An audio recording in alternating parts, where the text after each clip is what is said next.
నమస్తే. జీవనరేఖ child care కి స్వాగతం. శిశువు మొదటి నెలలో చోటు చేసుకునే మైల్ స్టోన్స్ గురించి గత కొన్ని వారాలుగా ఎన్నో విషయాలను తెలియజేస్తూ వచ్చాం. శిశువు ఏడ్చినప్పుడల్లా ఎత్తుకోవాలా? అలా ఎత్తుకోవడం వల్ల వారికి అది అలవాటుగా మారుతుందా?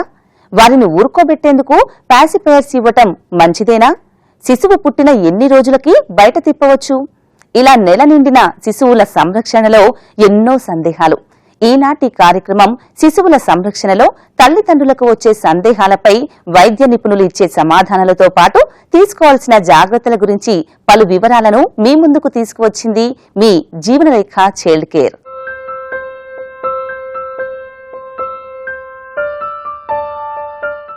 శిశువు కేవలం ఏడుపు ద్వారానే కమ్యూనికేట్ చేసేది.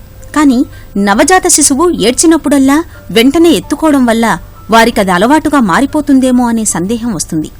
అలానే వారు ఏడుపుని ఒక అస్త్రంలా ఉపయోగించి ఎత్తుడికి అలవాటు పడతారని, ఏడ్చినప్పుడల్లా ఎత్తుకోనవసరం లేదని ఇంట్లో పెద్దవాళ్లు చెప్పడం చూస్తుంటాం. అయితే నిజానికి శిశువు ఏడ్చినప్పుడు 1-2 నిమిషాల్లో వారిని లాలించడం మంచిదేనని పీడియాట్రిక్ వైద్య నిపుణులు చెబుతున్నారు. పిల్లవాడు ఏడవగానే ఏమో అయ్యిందని పరిగెత్తి ఎత్తుకోవడం చూస్తూనే ఉంటాం. ఎత్తుకోగానే వాడు ఊరుకుంటాడు. కానీ కొంతమంది ఏం చేస్తారు, ఎప్పుడు ఎత్తుకోవద్దు, ఎప్పుడు ఎత్తుకుంటే వాడు ఎదగడు అని అంటూ ఉంటారు. అది ఎంత మట్టుకు సమంజసం కానే కాదు. ఎప్పుడైనా కానీ పిల్లవానికి కావాల్సింది భద్రత, హ్యూమన్ టచ్. అట్లా ఎత్తుకోవడం వల్ల ఇతరులది వామ్త్ వస్తుంది. లవ్, ఎఫెక్షన్, ప్రేమ, అనుబంధం, ఆప్యాయత, అనురాగం అన్నీ మనకు వస్తాయి. వచ్చినప్పుడే ఆ మెదడు ఎదుగుదల సరిగ్గా ఉంటుంది. అలా ఎత్తుకోవడం వల్ల వచ్చే నష్టమేం లేదు, కానీ లాభాలు మాత్రం చాలా ఉన్నాయి. ఎత్తుకోండి, హ్యూమన్ టచ్ కావాలి. అందుకోసమే మన పెద్దవాళ్ళు వెనుకటి నుంచి పుట్టిన ప్రతి పిల్లవానికి నెత్తికి నూనె పెట్టడం అనేది, శరీరానికి నూనె పెట్టడం అనేది, రాయడం అనేది హ్యూమన్ టచ్ కోసం మాత్రమే. మీరు పెట్టే నూనె శరీరం లోపలికి ఎముకల దాకా వెళ్ళదు, మళ్ళీ కడిగేస్తారు. అది చేసేది హ్యూమన్ టచ్ కోసమే. కనుక ఎత్తుకోవడం వల్ల లాభాలున్నాయి.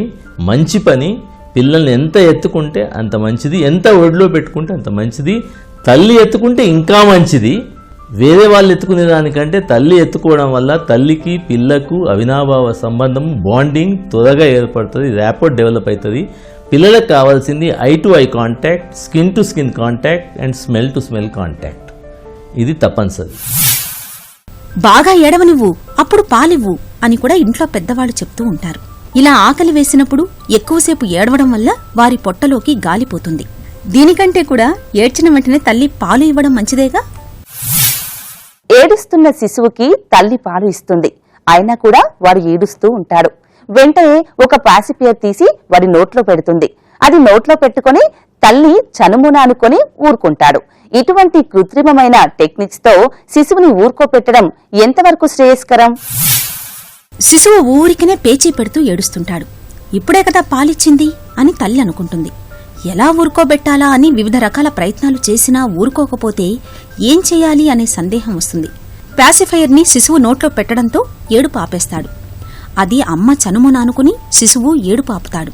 కానీ ఇది ఎంతవరకు శ్రేయస్కరం అనే సందేహం మీకు రావచ్చు. మనకి పదాలు, వాక్యాలు రావు, కానీ ఏడుపుతోనే అన్నీ చెప్పగలుగుతాడు. కనుక ఏడుపు వచ్చినప్పుడు వాన్ని ఎత్తుకోవాలి, ఊపాలి, తిప్పాలి, సముదాయించాలి, పాల్దాయించాలి, భుజం మీద ఎత్తుకోవాలి, ఒక రౌండ్ కొట్టాలి, వాడు ఊరుకుంటాడు. కానీ ఓపిక తక్కువై ఈ కాలం తల్లులు, అమ్మమ్మలు, నాయనమ్మలు ఇవన్నీ చేయకుండా నోట్లో ఒక నిప్పులు పెట్టేసేసి, పాసిఫైయర్ పెట్టేసి వాళ్ళ పని చేసేదాని నుంచి తప్పించుకుంటున్నారు. ఇది వాళ్ళ ఒళ్ళు వంగలేని చేష్టలు. కావున పాసిఫైయర్ ఈజ్ డేంజరస్. నిప్పుల్స్ నోట్లో పెట్టి సంధానించడం డేంజరస్. ఎందుకంటే ప్రపంచంలో వచ్చే ఇన్ఫెక్షన్లో సగభాగం ఈ నిప్పుల్స్ పాసిఫైయర్స్తోనే వస్తాయి. ఎందుకంటే హైజీన్ కాన్సెప్ట్ లోపట, పరిశుభ్రత లోపట ఇవి కింద పడతాయి, మీద పడతాయి, అవే నోట్లో పెడతారు. దానివల్ల సూక్ష్మక్రిములు కడుపులోకి పోయి రకరకాల వ్యాధులు, ఇన్ఫెక్షన్, వాంతులు, విరేచనాలు, దగ్గు, జలుబు ఇవన్నీ వచ్చే అవకాశాలు ఎక్కువ ఉంటాయి. కనుక avoid pacifiers, avoid nipples, avoid bottle. ఎంత మట్టుకు సమంజసం కాదు. ఎంత మీకు పనిమంతులైనా, ఎంత బిజీ ఉన్నా పాసిఫైయర్స్ మాత్రం పెట్టొద్దు. ఎత్తుకొని లాలించి పాలించి పెద్దగా చేయాలి, కానీ పాసిఫైయర్స్ పెట్టి పెద్దగా చేయొద్దు. అంతేకాదు, బ్రెస్ట్ ఫీడింగ్కి అప్పుడప్పుడే అలవాటు పడుతున్న శిశువులకి ఈ పాసిఫైయర్స్ని ఇవ్వడం ద్వారా వారు కన్ఫ్యూజ్ అయ్యే ప్రమాదం ఉంది. అంతేకాదు, బరువు తక్కువగా పుట్టిన శిశువులకి పాసిఫైయర్స్ ఇవ్వడం ద్వారా వారు వీటికి అలవాటు పడి దానితోనే సంతృప్తి చెందే అవకాశం కూడా ఉంటుంది. ఫలితంగా వారు బరువు పెరగకపోవచ్చు కూడా. అంతేకాదు, దీనికి అలవాటు పడ్డ శిశువుకి ఆ అలవాటును మాన్పించడం కూడా కష్టమే. రాత్రివేళ ఏడిపించకుండా పడుకుంటాడు కదా అని ఈ పాసిఫైయర్ని నోట్లో పెట్టుకుని శిశువు నిద్రపోతే, ఒకవేళ ఆ పాసిఫైయర్ నోట్లో నుంచి పడిపోతే దానికోసం వాళ్లు ఏడవడం, దీనితో అందరికీ నిద్ర మెలకువ రావడం కూడా చూస్తుంటాం. శిశువు పుట్టాడని తెలియగానే కేవలం ఆ కుటుంబం మాత్రమే కాదు, వారి బంధువులంతా కూడా ఎంతగానో సంతోషిస్తారు. శిశువుని చూసేందుకై తరలి వస్తారు. నవజాత శిశువుని అందరూ ఎత్తుకోవడం, ముద్దులాడడం ఎంతవరకు మంచిది అని మీరు అడగవచ్చు. ఇందుకు సమాధానం మీరే చూడండి. మన పెద్దవాళ్ళు ఏం చేసినారంటే కొన్ని సాంప్రదాయాలు పెట్టుకున్నారు. పురుడు అయ్యే వరకు వేరే వాళ్ళు ఎవరు వచ్చేది లేదు, చూసేది లేదు. తల్లి, తండ్రి, అమ్మమ్మ లేకపోతే నాయనమ్మ వాళ్ళే ఉంటారు. 21 దినానికే పిలుపు పోతుంది. మాకు పిల్లవాడు పుట్టినాడు, నామకరణం చేస్తున్నాము, తొట్టెలేస్తున్నాము, 21 రోజుల తర్వాత రండి, మీరు వచ్చేవాళ్ళు చూసేవాళ్ళు అందరూ అప్పుడే రండి, ఏమేం చేస్తారో అప్పుడే చేయండి అని 21 రోజు దాకా ఒక గీత గీసి పెడతాం. అంటే డేంజర్ పీరియడ్ పోయే వరకు ఇన్ఫెక్షన్స్తో చనిపోయే పిల్లలు ఎక్కువగా. ఎందుకంటే మన అమ్మమ్మలకు, నాయనమ్మలకు 10 మంది పుడితే 5 మంది బతికేవాళ్ళు, వాళ్ళ అమ్మమ్మలకు 10 మంది పుడితే 2 మిగిలేవాళ్ళు. ఎందుకు అంటే ఇన్ఫెక్షన్స్తో ఎక్కువ మంది చనిపోయేవాళ్ళు. ఆ ఇన్ఫెక్షన్స్ రాకుండా కాపాడుతున్నాం కనుక పుట్టిన ప్రతి బిడ్డను బ్రతికించుకోవడానికి మనం ప్రయత్నం చేస్తున్నాము. దాంట్లో సఫలీకృతమైనామని చెప్పొచ్చు. ఇంకా ముందుకు వెళ్ళాలంటే వీలైనంత మట్టుకు మినిమల్ హ్యాండ్లింగ్. తల్లి ఇంకొకరు మాత్రమే పిల్లవాడిని హ్యాండిల్ చేయాలి. మొదటి నెలలో 10 మందికి వచ్చిన వాళ్ళందరికీ బిడ్డను చూస్తా అంటే చేతులకు ఇవ్వద్దు. ఒకవేళ ఇచ్చినా చేతులు కడుక్కుంటేనే ఇవ్వాలి, లేకపోతే ఇవ్వద్దు. ఖరాఖండిగా చెప్పేయాలి, చేతులు కడుక్కొని మా పిల్లవాడిని ఎత్తుకోండి, అలానే ఎత్తుకోకండి అని ముఖం మీద చెప్పి చేయాలి.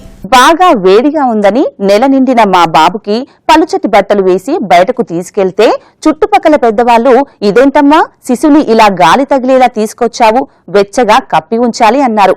మరి శిశువుని బయటకు తీసుకెళ్లేటప్పుడు ఎలా డ్రెస్ చేయాలి మీరే చూడండి. సాధారణంగా నవజాత శిశువుని డాక్టర్ విజిట్స్ కోసం తప్ప బయట తిప్పాల్సిన అవసరం ఉండదు. ఇక ఎప్పుడైనా బయటకు తీసుకువెళ్లాల్సి వస్తే ఎంతో జాగ్రత్తగా శిశువుకి డ్రెస్ చేసి తీసుకెళ్తూ ఉంటారు తల్లి, తండ్రి. ముఖ్యంగా తల్లి ఎంతో శ్రమ కూర్చి శిశువుకి వెచ్చగా సౌకర్యంగా ఉండేలా దుస్తులు వేయడంలో కేర్ తీసుకుంటుంది. దుస్తుల ఎంపికలో కూడా ఆమె ఎంతో జాగ్రత్త పడుతుంది. ఒక్కోసారి బయట ఉష్ణోగ్రత బాగా ఎక్కువగా ఉన్నప్పుడు శిశువుకి గాలి ఆడేలా పల్చటి దుస్తులు వేయవచ్చా అనే సందేహం రావచ్చు. చలికాలం, వానకాలం వాతావరణం చల్లగా ఉంటుంది కనుక వాళ్ళని ఎప్పుడూ కప్పి పెట్టాలి. మనం ఇంకోటి వెనకటి నుంచి వచ్చిన సాంప్రదాయం ఏంటంటే చిన్నపిల్లలందరికీ మనము కుల్లా పెడతాం, టోపీ కడతాం. అది కూడా ఎందుకంటే పిల్లలకు తల పెద్దగా ఉంటుంది, తలకు సర్క్యులేషన్ ఎక్కువ ఉంటుంది కనుక వేడి అంతా ఆవిరైపోతూ ఉంటుంది తల నుంచి, వాళ్ళు చల్లగా అయిపోతారు కనుక హీట్ డిసిపేషన్ ఉంటుంది కనుక వాళ్ళు చల్లగయ్యే అవకాశం ఉంటుందని టోపీ పెడతాం. ఇది మంచి సాంప్రదాయం, ప్రతి పిల్లవానికి కప్పి పెట్టాలి. కానీ ఉష్ణోగ్రతలు ఈ మధ్యకాలంలో, ఎండాకాలంలో చాలా ఎక్కువైతున్నాయి. అటువంటి వాతావరణంలో మనము పూర్తిగా అట్లా చుట్టి కప్పి పెట్టవలసిన అవసరం లేదు. సన్నటి దుస్తులు, కాటన్ దుస్తులు వేసి గాలి వచ్చేటట్టు కూడా చూసుకోవాలి. ఎండ తీవ్రత ఎక్కువ ఉన్నప్పుడు, వాతావరణం వేడి ఉన్నది అంటే ఉష్ణోగ్రత, చుట్టుముట్టు పరిసరాల్లో ఉష్ణోగ్రత ఉన్నదాన్ని బట్టి మన అలవాట్లు కొద్దిగా మార్చుకుంటూ ఉండాలి. కానీ ఎక్కువ మట్టుకు చిన్నపిల్లలు ఇంటి పట్టునే ఉంటారు కనుక వాళ్ళని ఎప్పుడు కానీ చల్లగా కానియొద్దు, ఎప్పుడు వెచ్చగా పెట్టాలి. శిశువు నెమ్మదిగా నెల రోజులు నిండేసరికి కొద్ది కొద్దిగా రొటీన్కి అలవాటు పడనారంభిస్తాడు. బిడ్డ బోసినవ్వులు చూసి తల్లి తండ్రికి చెప్పనలవి కాని సంతోషం కలుగుతుంది. శిశువు దగ్గరే సమయాన్ని గడుపుతూ ఉంటారు ఇంటిల్లిపాది. ఈ క్రమంలో ఎత్తుకొని అటూ ఇటూ తిప్పడం సరదాగా ఉంటుంది అందరికీ. వంతులు వేసుకుని మరీ ఇలా ఎత్తుకుని ముద్దాడుతూ ఉంటారు. అటూ ఇటూ అన్నీ చూస్తున్నాడు కదా, కాస్తంత బయట తిప్పవచ్చా అని అడుగుతూ ఉంటారు. మనము కొన్ని జంతువుల దగ్గర నుంచి చూసి నేర్చుకునేది కూడా ఉంది మానవులకు. ఇప్పుడు కంగారు ఉంది. కంగారు తన బిడ్డను తన పొట్టలోనే సంచిలో పెట్టుకొని పెద్దగయ్యే వరకు, ఎదిగే వరకు, ప్రమాదం 1 సంవత్సరం వరకు పొట్టలోనే పెంచుతుంది. ఎందుకంటే ఆ వెచ్చదనం కోసం అలా పెంచుతుంది. అయితే పిల్లవాడు మాత్రం తల్లి ఒడిలో ఉండవలసిన అవసరం ఉంది. తల్లి ప్రేమ, తల్లి టచ్, తల్లి వెచ్చదనం వాళ్ళకు కావాలి. కనుక వీలైనంత మట్టుకు తల్లి దగ్గరనే, తల్లి ఒడిలోనే ఉండాలి. మామూలుగా పుట్టిన తర్వాత ఫంక్షన్స్ కంటూ, పార్టీస్ కంటూ బాలింతలు కానీ చిన్నపిల్లలు, సంటి పిల్లలను తీసుకొని పోరు. ఎప్పుడు పోవాలి అనే విషయం వస్తే వీలైనంత మట్టుకు 6 నెలలు నిండే వరకు తల్లి బిడ్డ ఒక యూనిట్గా ఉండాలి. ఎక్కడ తల్లి ఉంటే అక్కడ బిడ్డ. శిశువుని పబ్లిక్ ప్లేసెస్ కి తీసుకెళ్లొచ్చా? మా వాళ్ళ ఇంట్లో ఫంక్షన్ ఉంది, మా 2 నెలల బాబుని తీసుకెళ్లటం ఎంతవరకు మంచిది అని కూడా తల్లి తండ్రి సందేహం వ్యక్తం చేస్తూ ఉంటారు. దీని పట్ల పీడియాట్రిషియన్స్ ఏమంటున్నారో ఇప్పుడు చూద్దాం. ఇతరులతో, సంఘంతో, సమూహాలతో కూడిన ప్రదేశాల్లో, అందరూ కలిసే ప్రదేశాల్లో చంటి పిల్లలను తీసుకువెళ్ళకపోవడమే మంచిది. ఎంత తక్కువ కాంటాక్ట్స్ మొదటి 3 నెలల్లో ఉంటే అంత పరిరక్షణ వాళ్ళకు ఉంటుంది. చిన్నపిల్లలకు రక్షక కవచము వీక్గా ఉంటుంది కనుక, రక్షక భటులు ఎక్కువగా పనిచేయవు కనుక, ఇంటి బయట వాతావరణానికి ఎక్స్పోజ్ చేస్తూ 10 మందిలో తిరిగే ప్రదేశంలో వాళ్ళకున్న జబ్బులు అంటుకునే అవకాశాలు ఎక్కువ ఉంటాయి కనుక వీలైనంత మట్టుకు ఇంట్లోనే ఉంచాలి. అటువంటి ఇన్ఫెక్షన్స్ వచ్చే వాతావరణానికి తీసుకెళ్లొద్దు. ఇది అందరూ గమనించదగ్గ విషయం. 6 నెలలు నిండే వరకు తల్లి శిశువు ఒక దగ్గరే ఉండడం ఎంతో మేలు. ఎందుకంటే తల్లి పాలు తాగే శిశువుకి తల్లి అందుబాటులో ఉండడం అన్నది ప్రకృతి ధర్మం. ఈ రకంగా శిశువు తల్లికి మధ్య అనుబంధం పెరుగుతుంది కూడా. తప్పనిసరి పరిస్థితుల్లో వర్క్ చేయడానికి వెళ్లే స్త్రీలు వీలైతే 3 నెలలు కనీసం మెటర్నిటీ సెలవు పెట్టడం చాలా మంచిది. కానీ ప్రత్యేక పరిస్థితుల్లో అంతకంటే ముందే వెళ్ళదలుచుకుంటే 3 నెలల మట్టుకు మాత్రము తల్లి బిడ్డ ఇంటనే ఉండడం శ్రేయస్కరము. ఎదుగుతున్న కొద్దీ అత్యవసర పరిస్థితుల్లో ఆ తర్వాత వెళ్ళడానికి వీలుంటుంది. పిల్లలను అవతలు తీసుకెళ్లడం వల్ల కమ్యూనిటీ అక్వైర్డ్ ఇన్ఫెక్షన్స్ వచ్చే అవకాశాలు ఎక్కువ ఉంటాయి. అందరికీ ఎక్స్పోజ్ అయినందుకు జలుబు, దగ్గు, వాంతులు, విరేచనాలు, ఇతర జబ్బులు, నిమోనియాలు వచ్చే అవకాశాలు ఎక్కువైతాయి. శిశువు ఏడ్చినప్పుడల్లా కూడా బొడ్డు ప్రాంతం ఉబ్బి బయటకు చొచ్చుకొని వచ్చినట్టు అనిపిస్తుంది. బుడిపలా బయటకు వచ్చే ఈ బొడ్డు వెనుక ఎటువంటి కారణం ఉండొచ్చు అని శిశువు తల్లి తండ్రి సందేహం వ్యక్తం చేస్తూ ఉంటారు. ఈ కండిషన్ వెనుక ఎలాంటి కారణం ఉండొచ్చో ఇప్పుడు తెలుసుకుందాం.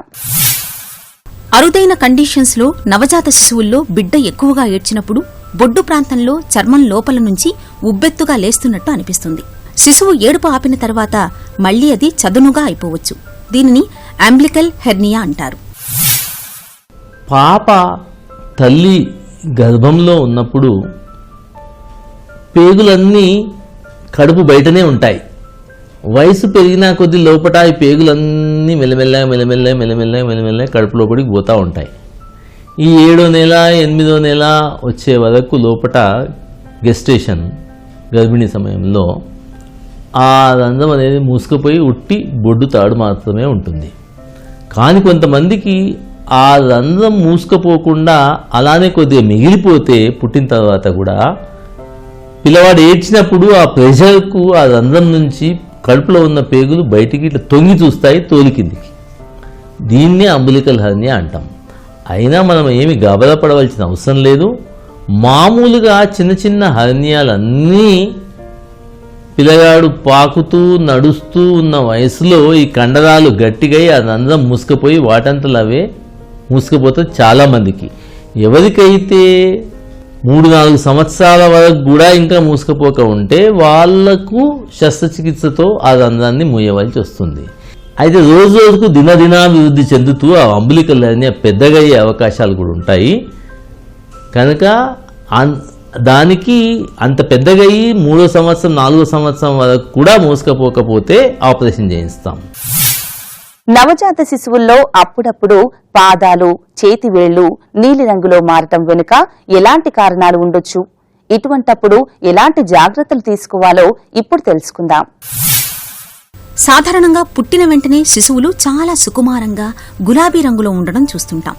వారు నవమాసాలు తల్లి గర్భంలో ఫ్లూయిడ్స్లో ఉండడం వల్ల వారు భూమి మీద పడగానే వారి శరీర ఉష్ణోగ్రత బయట వాతావరణానికి అలవాటు పడాల్సి ఉంటుంది. అందుకే వారిని బట్టతో కప్పి ఉంచడం చూస్తుంటాం. దీనివల్ల వారి శరీరం వెచ్చగా ఉంటుంది. కానీ ఒక్కోసారి పాదాలు, చేతులు, ముఖ్యంగా వేళ్లు నీలిరంగులోకి మారడం చూస్తుంటాం. ఇలా ఎందువల్ల జరుగుతుంది అనే సందేహం మీకు రావచ్చు.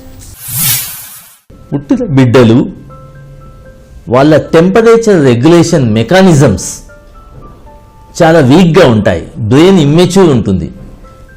కనుక ఆ మెచ్యూరిటీ వచ్చేదాకా ఇలా చల్ల గాలికి బ్లూ అయ్యేది, వాళ్ళకి బట్టలు వేయకపోతే బ్లూ అయ్యేది, స్నానం చేసేటప్పుడు బ్లూ అయ్యేది చూస్తూ ఉంటాం. కనుక ఈ ప్రత్యేకంగా వెచ్చగా పెట్టడానికి ప్రయత్నం చేయండి.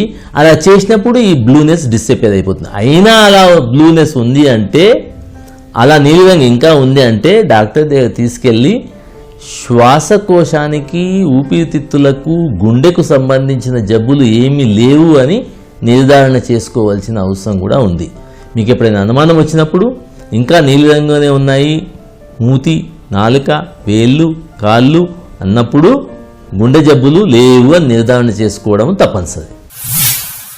ఈనాటి జీవనరేఖ చైల్డ్ కేర్లో మీరు చూసిన అంశాల రీక్యాప్ ఇప్పుడు చూద్దాం. శిశువు పుట్టగానే సాధ్యమైనంత వరకు 10 మంది హ్యాండిల్ చేయకుండా ఉంటే మంచిది. దీనివల్ల శిశువుని ఇన్ఫెక్షన్స్ నుంచి కాపాడుకోవచ్చు. వేసే దుస్తులు అలాగే ఉండే ప్రదేశం కూడా అనువుగా సౌకర్యవంతంగా ఉండేలా జాగ్రత్త పడాలి. శిశువుని పుట్టగానే ఫంక్షన్స్కి, పబ్లిక్ ప్లేసెస్కి తిప్పకుండా ఉంటే చాలా మంచిది. మొదటి 6 నెలల వరకు శిశువు, తల్లి ఒక దగ్గర ఉండడం వల్ల తల్లి పాలు ఇచ్చేందుకు అనువుగా ఉండడమే కాదు, తల్లి శిశువుల మధ్య బాండింగ్ ఏర్పడుతుంది. ఒక్కోసారి నవజాత శిశువుల పాదాలు, చేతివేళ్ల కొనలు నీలిరంగులోకి మారుతుండడం చూస్తుంటాం. శిశువులో అప్పటికి పరిపక్వత చెందని రక్త ప్రసరణ, అలాగే రూమ్ టెంపరేచర్ తక్కువగా ఉండడం, శిశువుని చక్కగా కప్పి ఉంచకపోవడం దీని వెనుక కారణాలు కావచ్చు. అంబిలికల్ హెర్నియా అనే కండిషన్లో బొడ్డు ప్రాంతం ఉబ్బెత్తులా లేచి ఉంటే అది దానంతటదే సర్దుకోవచ్చు. శిశువు ఏడ్చినప్పుడు దీనిని గమనించవచ్చు. ఈ కండిషన్ పెరుగుతున్న కొద్దీ కూడా సర్దుకోకపోతే వైద్య సలహా తప్పనిసరిగా తీసుకోవాలి. చూశారుగా, శిశువు పెరుగుతున్న కొద్దీ తల్లిదండ్రులకు ఎన్నో సందేహాలు. జీవనరేఖ చైల్డ్ కేర్ ద్వారా మీ సందేహాలకు నిపుణుల ద్వారా మేమిచ్చే సమాధానాలు, అలాగే ఇతర వివరాలు మీకు చక్కటి అవగాహన కలిగిస్తున్నాయని ఆశిస్తున్నాం. శిశు సంరక్షణ సంబంధ మరో అంశంతో మీ ముందు ఉంటాం. అంతవరకు సెలవు. నమస్కారం. జీవనరేఖ చైల్డ్ కేర్ కార్యక్రమాన్ని మీరు www.youtube.com/ETV Life Indiaలో చూడొచ్చు మరియు www.facebook.com/ETV Life India అలాగే www.twitter.com/ETV Life Indiaలో ఫాలో చేయొచ్చు.